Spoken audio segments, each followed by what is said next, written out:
കൃഷ്ണായ വാസുദേവായ ഹരയേ പരമാത്മനെ പ്രണതക്ലേശനാശായ ഗോവിന്ദായ നമോ നമ.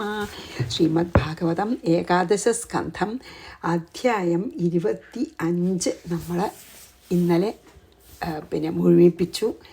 അപ്പോൾ അതിൻ്റെ രത്നച്ചുരുക്കമായിട്ട് പറയാൻ പറ്റുമോ നോക്കാം. അതായത് കർമ്മങ്ങളൊക്കെ നമ്മൾ ചെയ്യുന്ന കർമ്മങ്ങൾ നന്നാവണതും ചീത്തയാവണതും ഒക്കെ നമ്മുടെ മനസ്സിലുള്ള സത്വ രജസ് തമോ ഗുണങ്ങളുടെ ഏറ്റക്കുറച്ചിലുകളാണ് ഉണ്ടാവുന്നത്. സത്വഗുണമാണെങ്കിൽ നല്ല കർമ്മങ്ങൾ ചെയ്യും, രജോ ഗുണമാണെങ്കിൽ കാമ്യകർമ്മങ്ങൾ ചെയ്യും, തമോ ഗുണമാണെങ്കിൽ ഹിംസകർമ്മങ്ങൾ ചെയ്യും. അങ്ങനെയൊക്കെ പറഞ്ഞില്ലേ നമ്മളെ.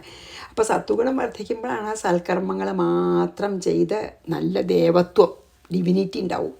രജോ ഗുണം വർദ്ധിക്കുമ്പോൾ ഇങ്ങനെ വലിയ അഭിമാനവും ഞാൻ ഡൂവറാണ്, ഐ ആം ദ ഡൂവർ, കർത്തൃത്വവും ഭോക്തൃത്വമൊക്കെ ഉണ്ടായിട്ട് സകാമമായിട്ട് കാമകർമ്മങ്ങൾ ചെയ്യും. തമോ ഗുണം വർദ്ധിക്കുമ്പോൾ നിഷിദ്ധ കർമ്മങ്ങളൊക്കെ അല്ലെങ്കിൽ നീചകർമ്മങ്ങളെ കൊണ്ട് അധപ്പതിച്ചിട്ട് പിന്നെ അവർ ഈ മരമോ മലയൊക്കെ ആയിട്ട് തീരും. അങ്ങനെ പറഞ്ഞ് ഗുണങ്ങളെല്ലാം തുല്യമായിട്ട് നിൽക്കുമ്പോഴാണത്രേ പലതരത്തിലുള്ള നല്ലതും ചീത്തയായിട്ട് കർമ്മങ്ങൾ ചെയ്തിട്ട് ഒരു മനുഷ്യ ശരീരം പോലുള്ള ഒരു ശരീരം കിട്ടണത്. ഗുണം അതായത് ഏകദേശം എല്ലാ ഗുണങ്ങളും ഒരുപോലെ ആകുമ്പോഴാത്രേ അങ്ങനെയാണെന്ന് പറഞ്ഞു അല്ലേ. പിന്നെ അതായത് ഈ ധർമാർത്ഥ കാമ മോക്ഷങ്ങളാകുന്ന പുരുഷാർത്ഥങ്ങളിലൊക്കെ ഉള്ള പുരുഷാർത്ഥങ്ങൾ വേണമെന്നുള്ള ആഗ്രഹവും ഇതൊക്കെ ഈ 3 ഗുണങ്ങളിലെ ഏറ്റക്കുറച്ചിനനുസരിച്ചിട്ടാണ് എന്നാണ്. അതായത് മോക്ഷം വേണമെന്ന് ആഗ്രഹിക്കണോ തീർച്ചയായിട്ടും സത്വഗുണമുള്ളവരാണല്ലേ. പിന്നെ എല്ലാവരെയും പറ്റിച്ച് ധനമൊക്കെ സമ്പാദിക്കണം എന്ന് പറഞ്ഞാൽ രജോ ഗുണവും തമോ ഗുണമൊക്കെ ഉള്ളവരാണ്. അതാണ് പറഞ്ഞത് കേട്ടോ. പിന്നെ സത്വഗുണം വളരുമ്പോൾ എല്ലാം കൊണ്ടും നമുക്ക് ഉയർച്ചയാണ്. രജസ്തമോ ഗുണങ്ങൾ വർദ്ധിക്കുമ്പോൾ എല്ലാം കൊണ്ടും താഴ്ചയാണ്. മാത്രമല്ല സത്വഗുണം കൂടുമ്പോൾ ശമം ദമം, അതായത് മനസ്സിനെ നിയന്ത്രിക്കുക, ഇന്ദ്രിയങ്ങളെ നിയന്ത്രിക്കുക, അങ്ങനെയുള്ള ആധ്യാത്മിക ധർമ്മങ്ങളും ഒക്കെ നമ്മൾ അനുഷ്ഠിച്ചു തുടങ്ങും. പിന്നെ രജോ ഗുണം കൂടുമ്പോഴോ നമുക്ക് എപ്പോഴും കാമ്യകർമ്മങ്ങൾ ചെയ്യുക, വിഷയഭോഗങ്ങൾ അനുഭവിക്കാനുള്ള മോഹം കൂടുക, അതൊക്കെയാണ്. തമസ്സാണെങ്കിൽ ദേഷ്യം, ഹിംസ, അങ്ങനത്തെ ചീത്ത വികാരങ്ങളുടെ ആധിക്യവും നമ്മുടെ ഉള്ളിലുണ്ടാവും. നല്ല കർമ്മങ്ങളെ കൊണ്ട് സത്വഗുണം വളർന്ന് നമ്മളെ തമോ ഗുണങ്ങളെ നശിപ്പിക്കുമ്പോൾ നല്ല പതുക്കെ സത്വഗുണം വരുമ്പോൾ തമോ ഗുണങ്ങൾക്ക് സ്ഥലമില്ലാണ്ടേ ആവുമല്ലോ മനസ്സിലെ. അപ്പോൾ അത് കുറഞ്ഞു വരുമ്പോൾ ജീവന് നല്ല സുഖം ഉണ്ടാവും. അതുമാത്രമല്ല നമ്മൾ ഈ മനസ്സിനെയും ഇന്ദ്രിയങ്ങളെയൊക്കെ അടക്കി ആധ്യാത്മികമായിട്ട് പുരോഗമിക്കാൻ ശ്രമിക്കും. അതുകൊണ്ട് ഉദ്ധവ, എത്ര തന്നെ വിഷമിച്ചിട്ടും നമ്മൾ സത്വഗുണത്തിനെ വളർത്താൻ ശ്രമിക്കണം. സത്വഗുണം വളർന്നാൽ മാത്രമേ നമുക്ക് പതുക്കെ സത്വഗുണത്തിനെയും വിട്ടിട്ട് നിർഗുണബ്രഹ്മമായ ഭഗവാനെ പ്രാപിക്കാൻ സാധിക്കുകയുള്ളൂ എന്ന് പറഞ്ഞു അല്ലേ. പിന്നെയോ അതിന് എന്താണ് ഒരു എളുപ്പം സത്വഗുണം വർദ്ധിപ്പിക്കാൻ? അനന്യമായിട്ടുള്ള ഭക്തി, എന്നിട്ട് സർവാത്മന ഭഗവാനെ ആശ്രയിച്ച് എല്ലാ കർമ്മങ്ങളും ഭഗവത് അർപ്പണമായിട്ട് ചെയ്യുക. അപ്പോൾ തന്നെ രജോ ഗുണവും തമോ ഗുണവും കുറയും, സത്വഗുണം വർദ്ധിക്കും. അവസാനം സത്വഗുണം കൊണ്ട് തന്നെ സത്വഗുണത്തിനെ നശിപ്പിച്ച് നിർഗുണ ബ്രഹ്മത്തിനെ നമുക്ക് പ്രാപിക്കാൻ സാധിക്കും എന്നാണ് പറഞ്ഞല്ലേ. ഇനി പിന്നെ 26 എന്താ പറഞ്ഞാൽ വെച്ചാൽ അതാണ് ഐളഗീത എന്ന് പറഞ്ഞിട്ടുണ്ട് കേട്ടോ. അതായത് ഒരു മനുഷ്യ ശരീരം പറഞ്ഞല്ലോ എത്ര ദുർലഭമാണ്, എത്ര ഭാഗ്യമാണ് കിട്ടണമെന്നൊക്കെ പറഞ്ഞില്ലേ. അപ്പോൾ നമ്മൾ അത് വെറുതെ കളയാതെ രജസ് തമോ ഗുണങ്ങളെ അകറ്റി സത്വഗുണം വളർത്തി പിന്നെ മോക്ഷത്തിലേക്ക് നമ്മളെ കൊണ്ടുപോകാൻ കഴിവുള്ള ഒരു ശരീരമാണ് മനുഷ്യ ശരീരേ. അതുകൊണ്ട് മനുഷ്യ ശരീരങ്ങൾ വിവേകം ഉള്ളവരൊക്കെ അതിനെ മനുഷ്യ ശരീരം കിട്ടിയിട്ട് അതിനെ എന്താ പറയുക വ്യർത്ഥാക്കരുത് എന്നൊക്കെ പറയുന്നുണ്ട് കേട്ടോ. ഇനി വേറൊരു ഇതിൽ ഐളഗീത എന്ന് പറഞ്ഞിട്ട്, അതായത് എന്താ വെച്ചാൽ അതിൽ പിന്നെ ആ കഥ വരും ആരായത്. അതുകൊണ്ട് തത്വവിചാരം കൊണ്ടും ഭഗവത് ഭക്തി കൊണ്ടും നമ്മൾ സൽക്കർമ്മങ്ങളൊക്കെ കൊണ്ട് സത്സംഗം കൊണ്ടും നമ്മൾ ആധ്യാത്മികമായിട്ട് പുരോഗമിക്കാൻ ശ്രമിക്കണം. എപ്പോഴും സജ്ജനങ്ങളായിട്ട് സംസർഗം ചെയ്യും, ദുർജനങ്ങളായിട്ട് അകന്ന് നിൽക്കുകയും വേണമെന്ന് പ്രത്യേകം പറയേണ്ടത് കേട്ടോ. അതായത് സജ്ജനങ്ങളുമായിട്ട് സംസർഗം ചെയ്യാതിരുന്നാൽ നമുക്ക് ദുർജനങ്ങളോട് സംസർഗം ഉണ്ടാവാൻ സാധ്യത ഉണ്ട്. അപ്പോൾ എപ്പോഴും ദുർജനങ്ങളോട് അകന്ന് നിൽക്കണം. അതുകൊണ്ട് സത്സംഗം കുറഞ്ഞാലും കൂടിയും, അത് പ്രത്യേകം പറയണ്ട, സത്സംഗം കുറഞ്ഞാലും കൂടിയും ദുസ്സംഗം അധികമാക്കാണ്ട് നോക്കണമെന്ന്. അതായത് സത്സംഗം ഇല്ലെങ്കിലും കൂടിയും ദുസ്സംഗത്തിന് പോവരുത്.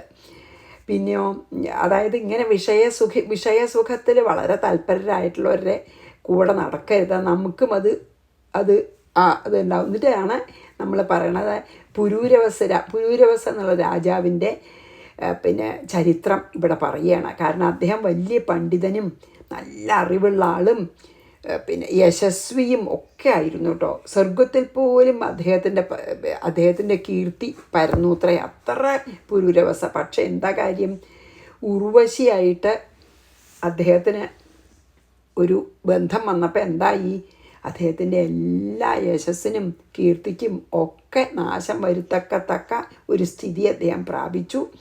കുറച്ച് കഴിഞ്ഞപ്പോൾ ഉർവശി എന്ന് പറഞ്ഞാൽ ഉർവശി മാത്രമേ വേണ്ടൂ, അങ്ങനെ ഉർവശിയിൽ അങ്ങോട്ട് ആകൃഷ്ടയായി. അപ്പോൾ കുറച്ച് കഴിഞ്ഞപ്പോൾ ഉർവശി ഇങ്ങനെ എല്ലാവരെയും പോയി ആകർഷിക്കണ ഒരു വേശ്യ സ്ത്രീ പോലെ ആണല്ലോ. എത്രയോ മഹർഷിമാരെയൊക്കെ പോയി എന്താണ് തപസ് മുടക്കാനും ഒക്കെ പോണൊരു സ്ത്രീയാണ്. കുറച്ച് കഴിഞ്ഞാൽ വിട്ടുപോവും. അതൊന്നും ഓർക്കാതെ ഉർവശി തന്നെ ഉപേക്ഷിച്ച് പോകുമ്പോൾ ആ ഉർവശിയുടെ പിന്നാലെ ശരിക്കും ഒരു ഭ്രാന്തനെ പോലെ പുരൂരവസ് മഹാരാജാവ് നിലവിളിച്ചും കൊണ്ട് ഓടി. ഈ ലോകത്തിൻ്റെ മുഴുവൻ ചക്രവർത്തിയായിട്ടുള്ള അദ്ദേഹം ഇങ്ങനെ ഉർവശിയുടെ ഒരു കളിക്കൊരങ്ങായി തീർന്നു. അത്ര ഒരു അതായത് ഒരു കുരഞ്ഞനെ കളിപ്പിക്കേണ്ട ആളുടെ കയ്യിലത്തെ കുരഞ്ഞനെ പോലെ ആയി തീർന്നു. ഉർവശി അത്രയ്ക്ക് അറ്റാച്ച്മെൻ്റ് ഉണ്ട്. എങ്കിലും അവസാനം അദ്ദേഹത്തിന് തോന്നി ഇതൊക്കെ വെറും നശ്വരമായിട്ടുള്ള സുഖമാണ്. അതുകൊണ്ട് എൻ്റെ ഈ ജന്മം നഷ്ടപ്പെട്ടാലും ഞാൻ അടുത്ത ജന്മത്തെങ്കിലും ഞാൻ ഇങ്ങനെ ചെയ്യില്ല എന്ന് പറഞ്ഞിട്ട് അങ്ങനെ ദുഃഖിച്ചുകൊണ്ടുള്ള പശ്ചാത്താപം കൊണ്ട് വിവശനായിട്ടുള്ള പുരൂരവസിൻ്റെ ഒരു വാക്കുകളാണ് ഐളഗീതം എന്ന് പറഞ്ഞത്. അത് നമുക്ക് ഇതിൽ വരുന്നുണ്ട്. അപ്പോൾ നമുക്ക് 26-ാം അധ്യായത്തിലേക്ക് കടക്കാം.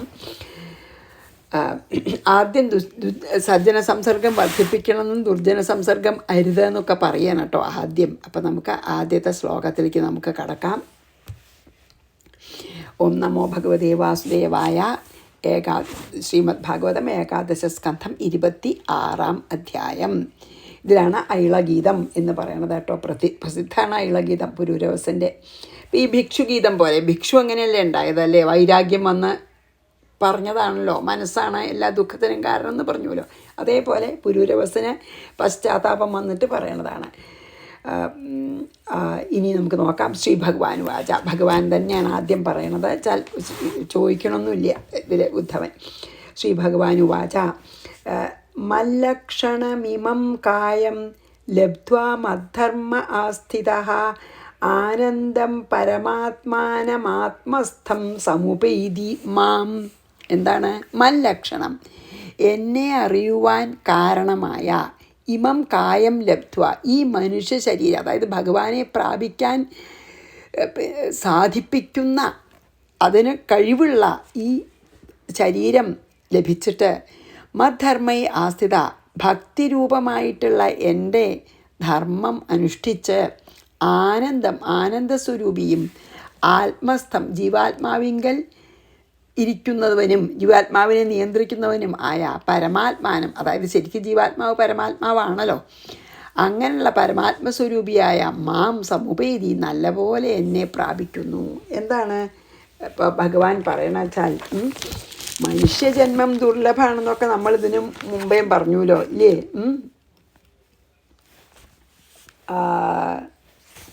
നോക്കട്ടെ കേട്ടോ. അതന്നെ, അതെ, അതാണ് പറഞ്ഞത്. എന്താ വെച്ചാൽ ഈ ഭഗവത് പ്രാപ്തി തന്നെ സാധിപ്പിക്കുന്ന ഈ, അല്ലെങ്കിൽ ഭഗവാനെ പ്രാപിക്കാൻ അതിന് ഒരു വഴിയായിട്ടുള്ള ഒരു ഉപകരണമാണ് ഏതാ നമുക്ക് മനുഷ്യ ശരീരം. ഭഗവാനെ പ്രാപിക്കാൻ ഈശ്വരൻ തന്നൊരു ഉപകരണമാണ്. ആ ഉപകരണത്തിൻ്റെ ഉള്ളിൽ ഇരുന്നിട്ട്, അതായത് ഈ മനുഷ്യ ശരീരം ദുർലഭമായിട്ടുള്ള ഈ മനുഷ്യശരീരം ലഭിച്ചിട്ട് എന്നെ ഭജിച്ചാൽ അവനവൻ്റെ ഉള്ളിൽ തന്നെ ഇരിക്കുന്ന പരമാത്മസ്വരൂപിയായ എന്നെ പ്രാപിക്കാം. അതാണ് പറയുന്നത്.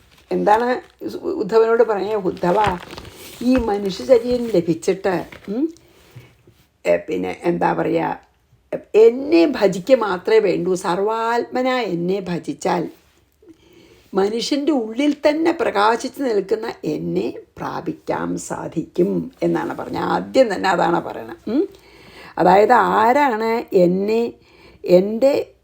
എന്നെ ആരാധിക്കുന്നതിൽ നല്ല നിഷ്ഠയോട് കൂടിയിട്ടിരിക്കണ ആ ആൾക്ക് എല്ലാവരുടെയും അന്തര്യാമിയായിട്ട് സ്ഥിതി ചെയ്യുന്ന പരമാത്മസ്വരൂപിയും സച്ചിദാനന്ദ സ്വരൂപിയുമായിട്ടുള്ള എന്നെ പ്രാപിക്കാൻ സാധിക്കും. ഒരു ബുദ്ധിമുട്ടും ഉണ്ടാവില്ല എന്ന് ആദ്യം പറഞ്ഞു. ഭഗവാനെ സർവാത്മന ഭക്തിയോടുകൂടി ശരണാഗതി അടയ മാത്രമേ വേണ്ടൂ എന്നല്ലേ ശ്രീ ഭഗവാൻ വാച. മല്ലക്ഷണമിമം കായം ലബ്ധ്വാ മദ്ധർമ്മ ആസ്ഥിത ആനന്ദം പരമാത്മാനമാത്മസ്ഥം സമുപൈതിമാം. എത്ര ദിക്കിലാണ് ഭഗവാൻ നമുക്ക് ഈ എഷ്വറൻസ് തരണത്. വേറെ ഒന്നും വേണ്ട, എന്നെ ഭജിക്കൂ, എന്നെ സ്നേഹത്തോടുകൂടി ഭക്തിയോടുകൂടി എന്നിൽ മനസ്സ് വയ്ക്കൂ. അത് മാത്രമേ പല പ്രാവശ്യം നമ്മളോട് പറഞ്ഞു അല്ലേ ഇതുവരെയായിട്ട്. ഇനി ഇങ്ങനെ എന്നെ ഭജിക്കുന്ന ഒരാൾക്ക് ദുർജന സംസർഗമൊന്നും വരാൻ വഴിയില്ല. അതാണ് ഇനി പറയണത്. 3 വരിയുണ്ട് കേട്ടോ. അത് ഗുണമയ്യ ജീവയോന്യ വിമുക്തോ ജ്ഞാനനിഷ്ഠയാ ഗുണേഷു മായാമാത്രേഷു ദൃശ്യമാനേഷ്വസ്തുതഃ വർത്തമാനോപി ന പുമാൻ യുജ്യതേ വസ്തുഭിർഗുണൈഃ. എന്താണ് പുമാൻ? മീൻസ് പുരുഷൻ. ജ്ഞാനനിഷ്ഠയാ ജ്ഞാനനിഷ്ഠ കൊണ്ട് ഗുണമയമായ ജീവയോന്യ ജീവന് ഉപാധിയായ മായയാൽ, അതായത് ഗുണമാണല്ലോ, മായയിലത്തെയാണല്ലോ ഗുണം. ആ മായയുടെ ഉള്ളിലുണ്ടാകുമ്പോൾ നമുക്കും ആ ലിമിറ്റേഷൻ ഉണ്ടാവുകയാണ്, ഈ മായയുടെ ലിമിറ്റേഷൻ. വിമുക്ത അതിൽ നിന്ന് മോചിക്കപ്പെട്ടവനായി. അതായത് ഏത് പുരുഷനാണ് ജ്ഞാനനിഷ്ഠനായിട്ടിരിക്കണ അയാൾ ഈ മായയിലെ ഗുണങ്ങളിൽ നിന്ന് മോചിക്കപ്പെട്ടവനായി മായാമാത്രങ്ങളും അവസ്തുതഃ ദൃശ്യമാനേഷു, അതായത് പെർമനൻ്റ് അല്ലാത്ത നശ്വരമായ ദൃഷ്ടിഗോചരമായവയും എന്നർത്ഥം. അതായത് നമുക്ക് നമ്മുടെ ദൃശ്യപ്രപഞ്ചത്തിലുള്ള നശ്വരമായത് അങ്ങനെയുള്ള ഒരു ശരീരമാണ് നമ്മുടെ ജഡല്ലേ. ഗുണേഷു ശരീരങ്ങളിൽ വർത്തമാനഃ ഇരുന്നാലും കൂടി, ശരീരത്തിൻ്റെ ഉള്ളിൽ ഇരുന്നാലും അവസ്തുഭിഹി ഗുണൈ അസ്ഥിരങ്ങളായ ശരീരങ്ങളോടെ നയുജ്യതേ സംബന്ധപ്പെടുന്നില്ല. എന്താണ് ഇതിലിപ്പോൾ ഭഗവാൻ ഈ ഒരു ശ്ലോകത്തിൽ പറയണ വെച്ചാൽ, ഈ മായയിലാണ് ഗുണങ്ങളൊക്കെ ഉള്ളത്, പ്രകൃതിയിലെ ഗുണങ്ങളുള്ളൂ. അപ്പോൾ പുരുഷൻ ജ്ഞാനനിഷ്ഠനായിട്ടിരുന്നാൽ ഈ മായയുടെ ഗുണങ്ങളിൽ നിന്നും മുക്തനായിട്ട് ഈ ശരീരത്തിലിരിക്കുകയാണെങ്കിൽ പോലും ഈ ദൃശ്യപ്രപഞ്ചത്തിലുള്ളതും ഈ ശരീരത്തിനെയും സ്വന്തം ശരീരത്തിനെയും അസത്യമാണെന്നറിഞ്ഞ് എങ്ങനെ അറിയും? ജ്ഞാനനിഷ്ഠ കൊണ്ട്. ജ്ഞാനനിഷ്ഠ കൊണ്ട് ഒരു പുരുഷൻ ഈ മായയിലത്തെ ഗുണങ്ങളിൽ നിന്ന് മുക്തനായിട്ട് ഈ ദൃശ്യപ്രപഞ്ചവും എൻ്റെ ശരീരവും ജഡമാണ്, അനിത്യമാണ്, അസത്യമാണെന്ന് ജ്ഞാനനിഷ്ഠ കൊണ്ട് അറിയുന്നതിനാൽ അവൻ ജ്ഞാനനിഷ്ഠനാണെങ്കിൽ അവനെ ഗുണങ്ങൾ ബാധിക്കുകയില്ല എന്നാണ് പറഞ്ഞത് ഭഗവാൻ. ഈ 3 വരിയിൽ എന്താ ഭഗവാൻ പറയണത്? ആരാണ് ജ്ഞാനനിഷ്ഠനായിരിക്കണത് അയാളെ ഈ മായയിലത്തെ ഗുണങ്ങളൊന്നും ബാധിക്കില്ല. എന്താ വച്ചാൽ അയാൾക്ക് ജ്ഞാനം ഉദിക്കുമ്പോൾ ഈ ദൃശ്യപ്രപഞ്ചവും എൻ്റെ ഈ ശരീരവും തന്നെ അസത്യമാണ് എന്ന് ബോധ്യം വരും. അപ്പം പിന്നെ ഈ മായയിലത്തെ അതൊക്കെ അസത്യമാണ്, ശരിക്കുള്ളതല്ല, ഞാൻ ആത്മാവ് തന്നെയാണ് എന്നങ്ങോട്ട് ബോധ്യവും അനുഭവവും.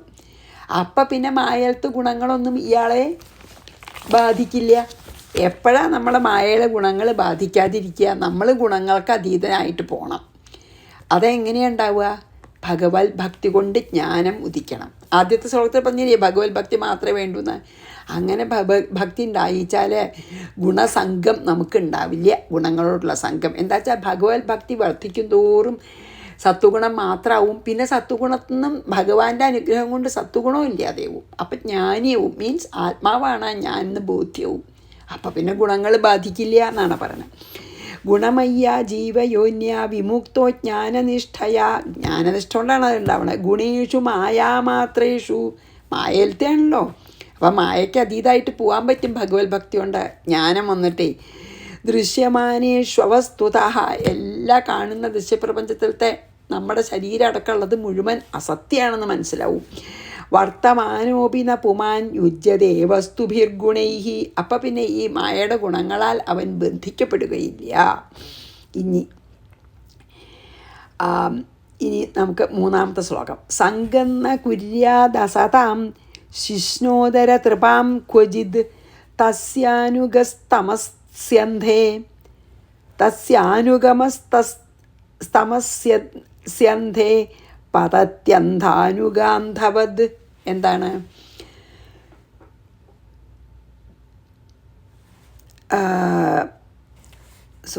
ശിഷ്ണോദര തൃപ, ശിഷ്ണം വയറ് ഇവകളെ മാത്രം ശിഷ്ണം പറഞ്ഞാൽ റീപ്രൊഡക്റ്റീവ് ഓർഗൻ, അതായത് കാമരതി സുഖം ഉണ്ടാവാനുള്ളത്. ശിഗ്നോദര തൃപാം, അതായത് ശിഗ്നം വെച്ചാൽ റീപ്രൊഡക്റ്റീവ് ഓർഗനെയും വയറിനെയൊക്കെ തൃപ്തിപ്പെടുത്തുന്ന അസതാം സംഘം, അസത്തുക്കളുടെ സംസർഗത്തെ, അതായത് വെറും വിഷയഭോഗങ്ങളിൽ മാത്രം തൃപ്തിപ്പെടുന്ന അസതാം സംഘം, അസത്തുക്കളുടെ സംസർഗത്തെ ക്വചിത് ഒരിക്കലും ന കുര്യാത്. ഭഗവാൻ എത്ര ശക്തിയായിട്ടാണ് പറയണേ. അതായത് അസത്തുക്കളുടെ സംസർഗം അരുത്. ആരാ അസത്തുക്കൾ? ഈ വിഷയസുഖങ്ങളിൽ മുഴുകിയവർ, അതായത് കാമം, ക്രോധം, കിട്ടിയില്ലെങ്കിൽ ക്രോധം, എല്ലാ വിഷയസുഖങ്ങൾ, എപ്പോഴും ഭക്ഷണത്തിൻ്റെ പിന്നാലെ പോവുക, പിന്നെ അതിനു വേണ്ടി എന്തും ചെയ്യുക, അവനവൻ്റെ ദേഹത്തിന് നന്നോ നോക്കാതെ, അങ്ങനെയുള്ള പറഞ്ഞല്ലോ നമ്മളെ സാത്വികമായിട്ടുള്ള ഭക്ഷണം എന്താണെന്നൊക്കെ പറഞ്ഞില്ലേ നമ്മളെ. അപ്പോൾ അസത്തുക്കൾ എന്ന് പറഞ്ഞാൽ റീപ്രൊഡക്റ്റീവ് ഓർഗനെയും വയറിനെയും എപ്പോഴും തൃപ്തിപ്പെടുത്താൻ ഉള്ള ഔത്സുക്യത്തോടുകൂടി ജീവിക്കുന്നവർ, അതായത് വിഷയസുഖങ്ങൾ, ഇന്ദ്രിയങ്ങളെ തൃപ്തിപ്പെടുത്തുന്നതിൽ മാത്രം ഔത്സുക്യത്തോടുകൂടി ജീവിക്കുന്നവരാണ് ഇവിടെ അസത്തുക്കൾ. അതാണ് ഇവിടെ പറഞ്ഞത്. ശിഷ്ണോദര തൃപാം എന്ന് പറഞ്ഞില്ലേ. ഈ ഇന്ദ്രിയങ്ങളെ തൃപ്തിപ്പെടുത്തുന്ന അസത്തുക്കളുടെ സംസർഗത്തെ, അസതാം സംഘം, അങ്ങനത്തെ വിഷയസുഖികളുടെ സംസർഗത്തെ ക്വചിത് ഒരിക്കലും ന കുര്യേത്, നമ്മൾ ചെയ്യരുത്, അവരായിട്ട് സംഘരുത്. തസ്യ അനുഗ, അവരിൽ ഒരുത്തനെയെങ്കിലും അനുഗമിക്കുന്നവൻ, അവരുടെ കൂടെ പോണ ആള് അന്ധാനുഗാന്ധവത്, അതായത് ഒരു കുരുടൻ നമ്മളെ വഴി കാട്ടിയാൽ നമ്മൾക്ക് ശരിക്കും സ്ഥലത്ത് എത്താൻ പറ്റുമോ? ഒരു കുരുടൻ്റെ പിന്നിൽ പോണെന്ന് വഴി കണ്ണ് കാണാത്ത ഒരാളെ നമുക്ക് വഴി കാട്ടിത്തരുമെന്ന് പറഞ്ഞിട്ട് അയാളെ അനുഗമിക്കുന്ന പോലെയാണ് ഇതുപോലെ വിഷയസുഖിയെ നമ്മൾ അനുഗമിക്കുന്നത്. അന്ധതമസി, അന്ധതാമിശ്രം എന്ന നരകത്തിൽ പതിക്കുന്നു, അതായത് അജ്ഞാനാന്ധകാരത്തിൽ പതിക്കും നമ്മളത്. അതാണ് പറഞ്ഞത്. അതാ ഞാൻ പറഞ്ഞത്. ഇതിൽ വളരെയധികം പറയണ്ടേ. എന്താണ് ഈ പിന്നെ ഉദരം വയറും അല്ലെങ്കിൽ വിഷയസുഖം ഇന്ദ്രിയങ്ങളെ മാത്രം തൃപ്തിപ്പെടുത്തുന്നതിൽ തൽപരരായിട്ടുള്ള അസത്തുക്കളുമായിട്ട് ഒരു കാലത്തും സംസർഗം നമുക്ക് അരുത്. അവരെ നമ്മൾ അനുഗമിച്ചാൽ ശരിക്കും ഒരു കണ്ണ് കാണാത്ത ആളെ നമ്മൾ വഴി കാട്ടാൻ അനുഗമിക്കുന്ന പോലെ നമ്മൾ ചിലപ്പോൾ കിണറ്റിലും പോയി വീഴാം അല്ലേ. അതുപോലെ നമ്മളെ ഈ ഇരുട്ട് നിറഞ്ഞ നരകത്തിൽ പതിക്കെന്ന് പറഞ്ഞാൽ നമുക്ക് അധപ്പതനം തന്നെയാണ് ഉണ്ടാവുക എന്നർത്ഥം, ചുരുക്കം. അതായത് നമ്മൾ ഇന്ദ്രിയ സുഖങ്ങളിൽ മാത്രം വ്യാപൃതരായിട്ടുള്ളവരുടെ സംസർഗം ഒഴിവാക്കന്നെ വേണം എന്നാണ് പറഞ്ഞത്. സംഗന്ന കുര്യാത് അസതാം ച അസത്തുക്കൾ ശിഷ്ണോദര തൃപാം ക്വചിത്. അവർക്ക് ശിഷ്ടം റീപ്രൊഡക്റ്റീവ് ഓർഗനെ ഉദരത്തിനെയൊക്കെ തൃപ്തിപ്പെടുത്താനാണ് എപ്പോഴും ഉത്സുഖ്യുള്ളൂ. തസ്യാനുഗസ്തമസ്യന്ധേ, അയാളെ അനുഗമിച്ചാൽ പതത്യന്ധാനുഗാന്ധവത്, കണ്ണ് പൊട്ടനെ നമ്മൾ അനുഗമിച്ച് പൊട്ടക്കിണറ്റിൽ വീണ പോലെ നമ്മൾ അന്ധതാമിശ്രം എന്ന നരകത്തിൽ തന്നെ പതിക്കുന്നു. മീൻസ് അധപതനം. 4 ഐള സമ്രാടിമാം ഗാഥാം അഗായത ബൃഹച്ഛവാ ഉർവശീ വിരഹാൻ മുഹ്യൻ നിർവിർണ ശോക സംയമേ. ഇനി എന്താ പറയണേ? ബൃഹച്ഛവാഹ, വലിയ കീർത്തിമാനായ, ബൃഹച്ഛവ എന്ന് പറഞ്ഞാൽ യശസ്സേ, അത്ര ബൃഹത്തായിട്ടുള്ള യശസ്സുള്ള ആളാണ്. മീൻസ് എന്താ? വലിയ കീർത്തിമാനായ സമ്രാട്ട് ചക്രവർത്തിയുടെ ഐള പുരൂരവസ് ഉർവശി വിരഹാദ്, ചക്രവർത്തിയായിട്ടുള്ള ഐളൻ എന്ന് പറഞ്ഞാൽ പുരൂരവസാണ്. ഉർവശി വിരഹാദ്, ഉർവശിയുടെ വിരഹത്താൽ, ഉർവശി ഇഷ്ടപ്പെട്ടു, ഉർവശി കുറച്ച് കഴിയുമ്പോൾ പോയി, അതാണ് ആ വിരഹത്താൽ മുഹ്യൻ മോഹിതനായിട്ട് ശോക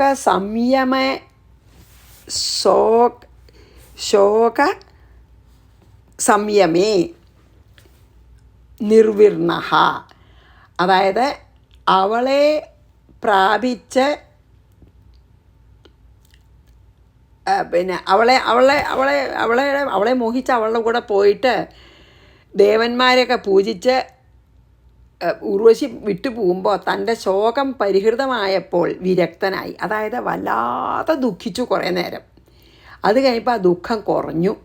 ഇമാം ഗാഥാം, ഇനി ഞാൻ പറയാൻ പോകുന്ന പാട്ടിനെ അല്ലെങ്കിൽ വാക്കുകളെന്ന് പറയാം, അഗായത, അവൾ പറഞ്ഞു അല്ലെങ്കിൽ പാടി. അതാണ് ഐളഗീതം. ഐളൻ എന്ന് പറഞ്ഞാൽ ഇവിടെ ആരാണ്? പുരൂരവസ്, വളരെ കീർത്തിമാനായിട്ടുള്ള. അപ്പം എന്താണ്? വളരെ കീർത്തിമാനായിട്ടുള്ള പുരൂരവസ് ചക്രവർത്തി ഉർവശിയുമായിട്ടുള്ള വിരഹം കൊണ്ട് വിവശനായിട്ട് ആ ദുഃഖം അനുഭവിച്ചൊന്ന് കുറഞ്ഞപ്പോൾ വിവേകം വന്ന് ആ ഐളൻ എന്ന് പറഞ്ഞാൽ പുരൂരവസ് ഞാൻ താഴെ പറയണ പോലെ പാടി എന്ന് പറയാണ്. അവൾ അതായത് അതികഠിനമായിട്ട് പശ്ചാത്താപമുണ്ട്, രണ്ടുണ്ട് കേട്ടോ. ഭയങ്കര ദുഃഖിച്ചിട്ട് പാടി എന്ന് പറയണേ. അതായത് ഈ പിന്നെ വലിയ ചക്രവർത്തിയാണ്. അങ്ങനെയുള്ള ഒരാളെ ഉർവശിയുടെ കയ്യിലെ കളിപ്പാവയായി തീർന്നു. എന്തുകൊണ്ട്? ഉർവശിയുടെ അറ്റാച്ച്മെൻറ്റ്, കാമം. അത് കാമം തന്നെയാണല്ലോ. അപ്പോൾ ഇങ്ങനെയുള്ള വളരെ കീർത്തിമാനായിട്ടുള്ള പുരൂരവസാൻ ചക്രവർത്തി ഉർവശിയുടെ വിരഹം കൊണ്ട്, ഉർവശി കുറച്ച് ദിവസം കഴിയുമ്പോൾ പോയപ്പോൾ ആ സഹിക്കാൻ വയ്യാതെ അവളെ മിസ് ചെയ്യുക. അങ്ങനെയുള്ള ദുഃഖം കൊണ്ട്, വിരഹ ദുഃഖം അനുഭവിച്ച് കുറച്ച് പരവശനായി. എന്നിട്ട് പിന്നെ കുറച്ചൊരു ശമനം കിട്ടിയപ്പോൾ ഗന്ധർവലോകം പ്രാപിച്ചിട്ടാണ് ശമനം കിട്ടിയത്. അങ്ങനെയൊക്കെ ഉണ്ട് കേട്ടോ. ഗന്ധർവം എന്താ അറിയോ? എന്തോ ഒരു ഗന്ധർവനാൽ ഒരു അഗ്നി കൊടുത്തു, അതുകൊണ്ട് ദേവന്മാരെ പൂജിച്ചു, അങ്ങനെയൊക്കെയാണ്. അപ്പോൾ എന്നിട്ട് ഉർവശി അവിടെ ചെന്നപ്പോൾ ഉർവശി പിന്നെ എന്താ പറയുക, കിട്ടിയില്ല പിന്നെയും. അതായത് ഉപേക്ഷിച്ചപ്പോൾ ആ ദുഃഖത്തിനൊരു ശമനം വന്നു, ശാന്തി വന്നപ്പോൾ പരമവിരക്തനായിട്ട് ഈ ഗാഥ, ഈ പാട്ട് പാടി എന്ന് പറഞ്ഞ് ഭഗവാൻ ഇനി ഉർവശി പാടിയതാണ് പറയാൻ പോണത് കേട്ടോ. ഇതിൽ ഉർവശി, അതായത് എന്താണ് ശരിക്കും ആലോചിച്ച് നോക്കൂ. ഐളൻ വെച്ചാൽ പുരൂരവസാണ്. ഐളൻ എന്നുള്ള ആ ചന്ദ്രവംശത്തിലത്തെ ചക്രവർത്തിയാണ്. ഈ മായാമോഹിതനായിട്ട്, കാമമോഹിതനായിട്ട് കുറേ കാലം ഉർവശിയുടെ പിന്നാലെ നടന്നു. എന്നിട്ട് അതായത് നമ്മൾ അത് ബുധൻ എന്നുള്ള ഗ്രഹം ഉണ്ടല്ലോ, ബുധന് ഉർവശിയിൽ ബുധന് ഇള എന്ന ഭാര്യയിൽ ജനിച്ച ചക്രവർത്തിയാണ് പുരൂരവസയും. പിന്നെ എന്താണ്, ഈ ഉർവശിയുടെ പിന്നാലെ നടന്നിട്ട് ഭയങ്കരമായിട്ട് പരവശനായിട്ട് അദ്ദേഹത്തിന് ഒടുവിൽ ഈ ഭൗതിക ജീവിതത്തിൽ വിരക്തി തോന്നി. എന്നിട്ട് തന്നെ ഉപേക്ഷിച്ചിട്ട് പോയ ആ അപ്സരസിൻ്റെ പിന്നാലെ നഗ്നനായിട്ട് ഒരു ഭ്രാന്തനെ പോലെ നിലവിളിച്ചുകൊണ്ട് രാജാവ് പോയി. അതൊക്കെയാണ് അങ്ങനെ പുരൂരവസിൻ്റെ ഗാനാണെങ്കിൽ നമ്മൾ പറയാൻ പോണത്. അതായത് എത്ര അധപ്പതിക്കണമെന്ന് പറയണം. ഈ വിഷയസുഖങ്ങളുടെ പിന്നാലെ പോയാൽ അധപ്പതിക്കണതിനൊരു കണക്കില്ലേ. ഒരു ചക്രവർത്തി ഇത്ര അധപ്പതിച്ചു എന്ന് പറയുകയാണ്. അപ്പം അതുകൊണ്ട് അതിൻ്റെ പിന്നാലെ പോകരുത്. നമ്മളെ കൺവിൻസ് ചെയ്യാൻ, വളരെയധികം ബോധ്യപ്പെടുത്താൻ വേണ്ടിയാണ് ഭഗവാൻ ഇത് പറയണത് കേട്ടോ. അപ്പോൾ നമുക്ക് ഈ 4 വായിച്ചിവിടെ നിർത്താം. ഇനി പിന്നെ 5 നാളെ ചെയ്യാം, കാരണം സമയമായിരുന്നു. ഐള സമ്രാടിമാം ഗാഥാം അഗായത ബൃഹത്ഷവാ ഉർവശീ വിരഹാൻ മുഹ്യൻ നിർവിർണ ശോകസംയമേ. ശ്രീകൃഷ്ണാർപ്പണമസ്തു. സർവത്ര ഗോവിന്ദനാമ സങ്കീർത്തനം. ഗോവിന്ദ ഗോവിന്ദ. ഗുരുവായൂരപ്പാ ശരണം. സമസ്താപരാധം ക്ഷമസ്വമേ.